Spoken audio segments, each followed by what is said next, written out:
વિદ્યાર્થી મિત્રો, મધ્યસ્થમાં ખોટી આવૃત્તિ સિંગલ આવૃત્તિ એક ઘટતી હોય એવો દાખલો આપણે કર્યો હતો લાસ્ટ સેશનમાં, અને તમે લોકો એને રિપીટ કરજો એવી મેં વાત કરી હતી.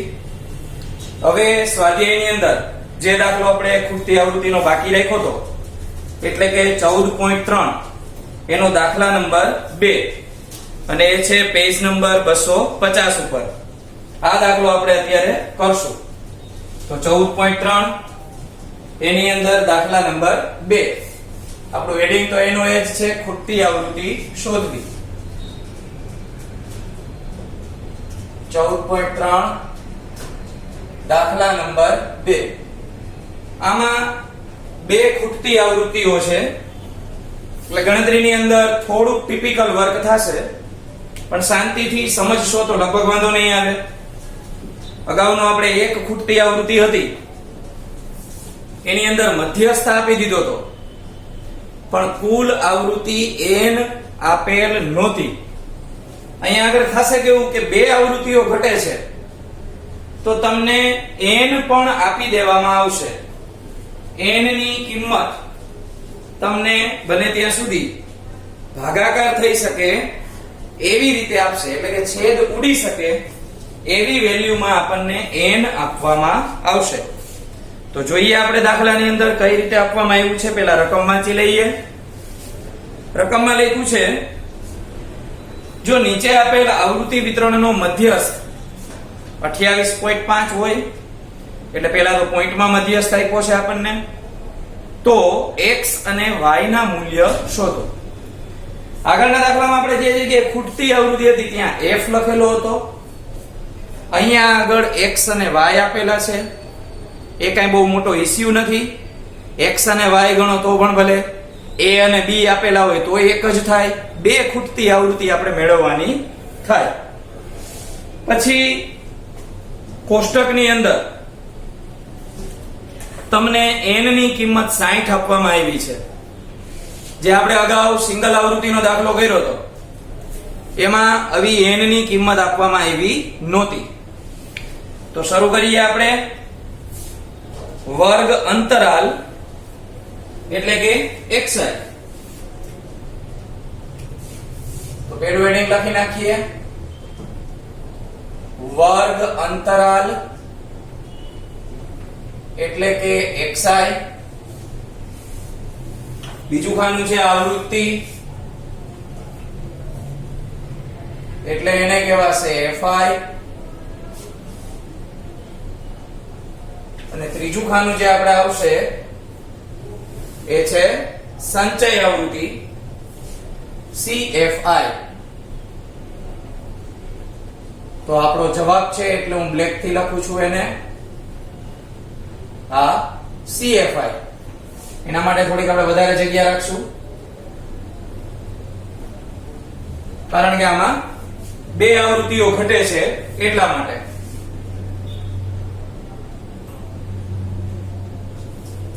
ચાલો તો શરૂ કરીએ. 0 થી 10, 10 થી 20, 20 થી 30, 30 થી 40, 40 થી 50 અને 50 થી 60. આ રીતે આપણને વર્ગો આપવામાં આવ્યા છે. આવૃત્તિની વાત કરીએ તો 5, અહીંયા આગળ આપ્યો છે x, 20, 15, પછી y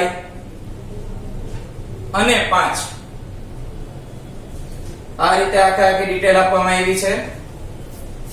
આ ડિટેલ ઉપરથી આપણે x અને y આ કિંમત મેળવવાની છે. બીજી વસ્તુ આપી છે n ની કિંમત. n ની કિંમત 60 આપવામાં આવી છે. ચાલો તો દાખલો શરૂ કરીએ. આપણે સૌથી પહેલા આપણે એવું કરીએ કે આનો n છે એ 60 આપવામાં આવ્યો છે. એ ટેક્સ્ટ બુક ના મત મુજબ 60 છે. આપણે આપણી રીતના પાછા ગણીને જોઈ લઈએ કે હકીકતમાં n ની કિંમત કેટલી થાય છે. તો જોઈએ 15 ને 5 20, 20 ને 20 40, 40 માં 5 ઉમેરીએ તો 45. કારણ કે આ x અને y એને આપણે ગણતરીમાં લીધા નથી. તો અહીંયા આગળ આપણે ગણ્યા તો n કેટલા મળ્યા તો કે 45 પ્લસ x પ્લસ y. આ ખાસ યાદ રાખજો, આ કરવાનું થશે કારણ કે અહીંયા સંચય આવૃત્તિ કરશું એટલે આ બંને સરખા થશે. આની છેલ્લી લીટી અને n આની કિંમત આપણે સરખાવતા હોય છે, બે સરખી આવી જાય. તો સંચય આવૃત્તિ પેલી મેળવીએ આપણે. તો આવૃત્તિ 5 આપી છે, 5 ની 5 એમ નમ રહેશે, છેલ્લે લખવાની. 5 છે એમાં x ઉમેરશું એટલે થશે 5 પ્લસ x. તો અહીંયા લખી નાખીએ 5 પ્લસ x. જે 5 પ્લસ x આવ્યા એમાં 20 ઉમેરશું તો 5 પ્લસ x પ્લસ 20. તો 20 ને 5 25 મળશે. તો અહીંયા લખી નાખીએ આપણે 25 પ્લસ x. ત્યાર પછી આપણે એમાં 15 ઉમેરવાના થશે. તો 25 પ્લસ x હતા એમાં 15 આપણે ઉમેરીએ તો આપણને મળશે 40 પ્લસ x. ત્યાર પછી આપણે આમાં y ઉમેરવાના છે. તો 40 પ્લસ x પ્લસ y.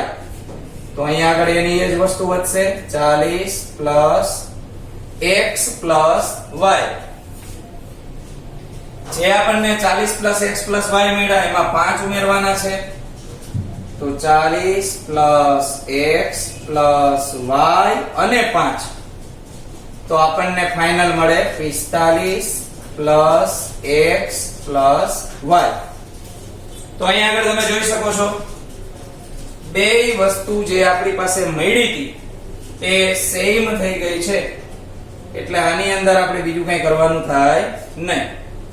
હવે જે n આપણને મળેલો છે આ n ની કિંમત એ લોકોએ 60 આપી હતી.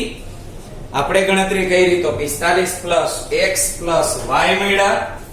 તો સૌથી પહેલું કામ બે કિંમત n ની જ છે. એક વસ્તુ યાદ રાખજો, આ n ની બંને કિંમતને આપણે સરખાવવાની છે.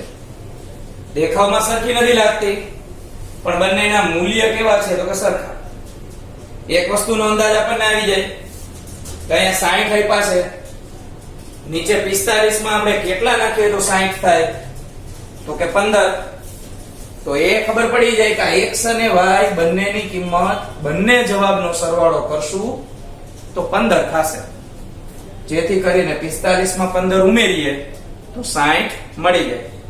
તો પહેલું કામ આપણે આની અંદર આ રીતે કરશું, બંને n ને સરખાવવાના. તો આપણે લખીએ કે ભાઈ n બરાબર 60. એના મત મુજબ આપણે ગણ્યા તો 45 પ્લસ x પ્લસ y થયા. હવે બેયના n ની કિંમત સરખી છે, બેયને આપણે સરખાવી દઈએ. ચાલો 45 અને 60 વાળા બે પદને આપણે સરખાવશું. તો 60 બરાબર 45 પ્લસ x પ્લસ y. 45 આ બાજુ બાદબાકીમાં લઈ આવીએ તો 60 માઈનસ 45 બરાબર x પ્લસ y અને x પ્લસ y બરાબર આપણને મળશે 15. આ આપણને એક સમીકરણ જેવું મળ્યું જે આપણે બહુલકના દાખલામાં પણ કરતા આવું સમીકરણ અને મધ્યકની ખૂટતી આવૃત્તિમાં પણ કરતા.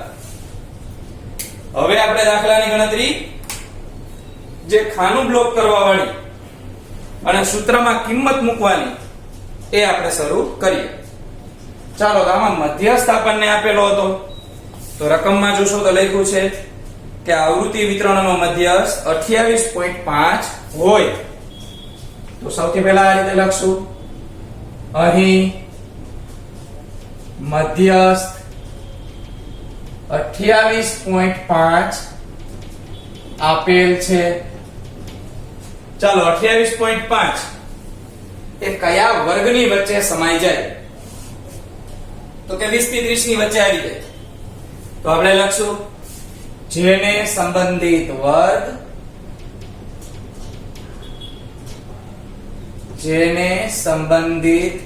વર્ગ 20 થી 30 મળે 20 થી 30 મળે માટે મધ્યસ્થ વર્ગ બરાબર 20 થી 30 જેવા આપણને મધ્યસ્થ વર્ગ મળે આપણે આ ખાનાને બ્લોક કરવાનું છે, હાઇલાઇટ કરવાનું છે. તો મધ્યસ્થ વાળું જે ખાનું છે એને આપણે હાઇલાઇટ કરી દઈએ. 20 થી 30 વાળું મોટા ભાગની વિગતો આપણને અહીંથી મળી જવાની છે. એક જ વિગત નહીં મળે અને એ છે સંચય આવૃત્તિ CFI. કારણ કે એ બ્લોક કરેલો હોય એના ઉપરની સંચય આવૃત્તિ લેવાની હોય. આ યાદ રાખવાનું, દરેક દાખલામાં બોલતું જવાનું જેથી કરીને ભૂલથી આપણે બીજી કોઈ ખોટી રકમ ના લઈ લેતા. તો હવે આપણે અહીંયા સૂત્રમાં મૂકવાની બાકી વિગતો ભેગી કરીએ. તો આપણે મધ્યસ્થ એમ આપણે 28.5 લખશું. L ની વાત કરીએ તો 20 આવશે. n/2 માં તમારી પાસે બે ચોઈસ છે. 60 આપ્યા છે એના અડધા કરો તો 30 થાય. 45 + x + y એના છેદમાં 2 મૂકીને પણ ચાલે. પણ આપણે હાથે કરીને લાંબી ગણતરી કરવાની નથી એટલે 60 ભાગ્યા 2 કરશું એટલે 30 ની ગણતરી ઝડપથી થાય. એટલે જ આપણને 60 આપી દીધા છે રકમમાં. ચાલો અહીંયા આપણે 30 લખશું. પછી સંચય આવૃત્તિ એટલે CFI એ થશે 5 + x. હવે વાત આવી f ની. f એટલે બ્લોક કરેલા ખાનામાં આવૃત્તિ એ છે 20 અને ત્યાર પછી આવી h એટલે આપણી વર્ગ લંબાઈ એ આપણને આપેલી છે 10.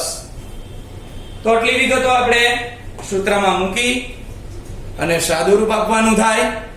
સાદુરૂપ આપ્યા પછી છેલ્લે ફરીથી આપણે સૂત્રની કિંમત x અને y ની મેળવવાની થાય. તો આપણું સૂત્ર છે એ આપણે બ્લુ થી હાઇલાઇટ કરીએ. મધ્યસ્થનું સૂત્ર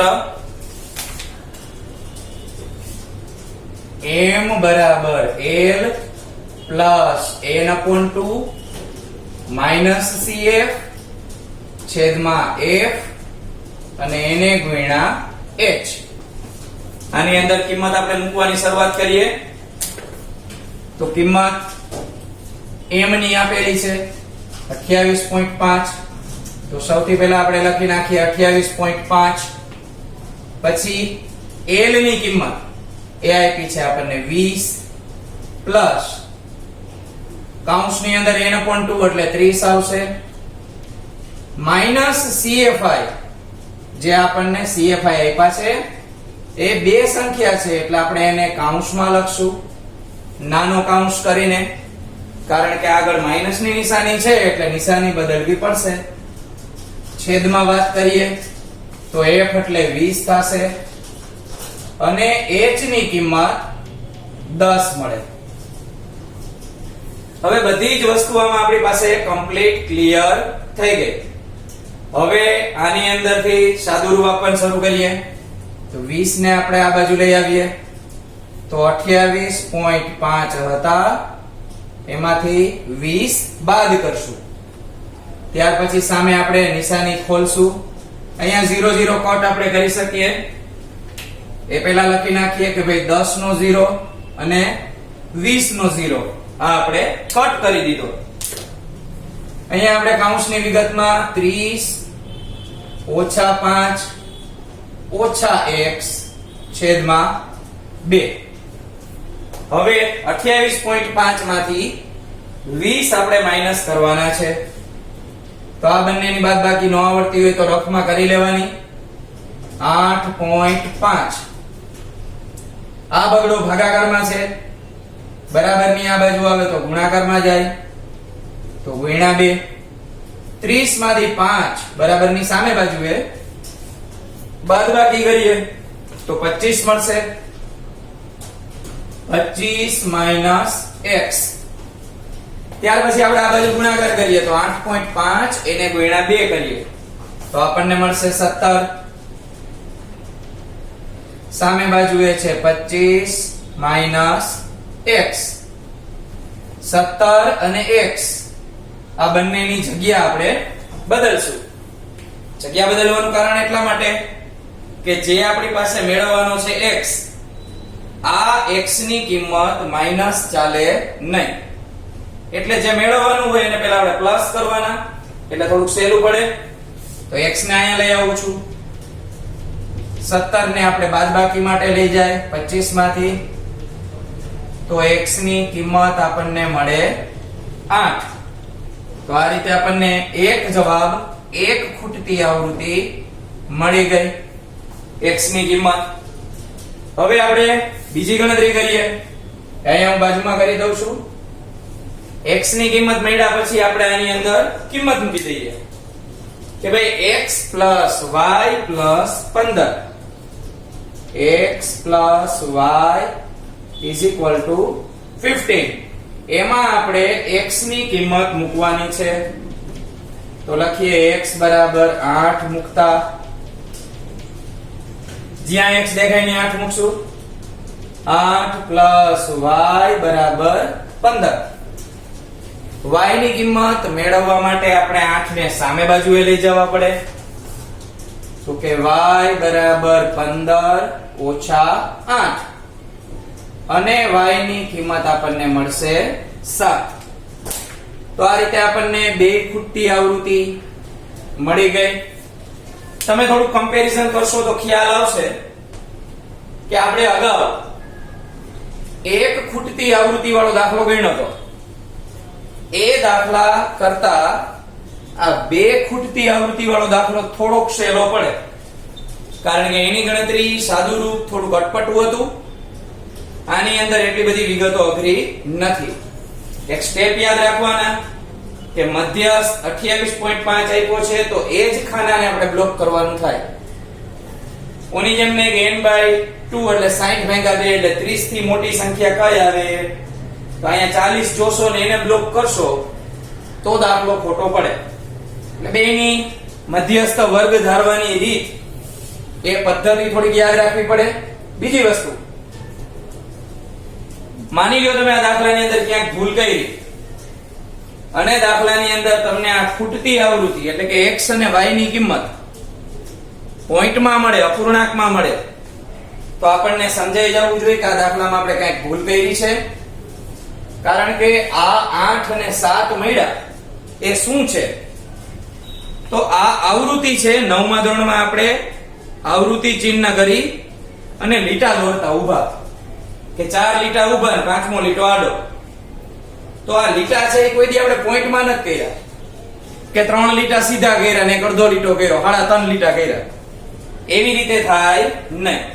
એટલે જોવાનો જવાબ તમને અપૂર્ણાંકમાં મળતો હોય તો પણ સમજી જાવ કે આપણે આ દાખલામાં ક્યાંક ભૂલ કરી છે. હજી એક એક્સ્ટ્રા દાખલો હું તમને આ ટાઈપનો કરાવીશ, x અને y મેળવવા વાળો. એટલે આપણને વધારે અંદાજ આવે દાખલાની અંદર, અને એક એક્સ્ટ્રા દાખલો તમને આપશું.